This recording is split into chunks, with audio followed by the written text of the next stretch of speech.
नमस्ते दोस्तों, कैसे हैं आप सभी? आई होप आप सभी लोग अच्छे होंगे।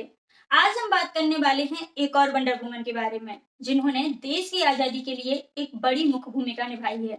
जी हाँ, मैं बात कर रही हूँ सरोजिनी नायडू जी की। सरोजिनी नायडू जी ऐसी पहली महिला जो इंडियन नेशनल कांग्रेस की अध्यक्ष और आज़ादी के बाद उत्तर प्रदेश राज्य की पहली महिला गवर्नर बनी। उन्होंने अपने देश के लिए आज़ादी में एक मुख्य बड़ी भूमिका ही नहीं निभाई, बल्कि महिलाओं को भी सशक्त बनाया। उनकी कविताओं के द्वारा उन्होंने देश भर के लोगों को प्रेरित किया, जिससे लोग प्रेरित भी हुए और बाद में आजादी की लड़ाई में शामिल भी हुए। लेकिन एक महिला का इतना सब कुछ कर पाना कैसे संभव हुआ? क्योंकि उस समय तो महिलाओं को घर से बाहर निकलना भी आसान नहीं होता था। उन्हें घर में ही रखा जाता था और उनकी भूमिका घर तक ही रहती थी। फिर ये कैसे संभव हुआ कि एक महिला ना सिर्फ घर से बाहर निकली, बल्कि देश भर के लोगों को जागरूक किया और देश भर की महिलाएं भी उनसे जागरूक होकर आगे बढ़ी।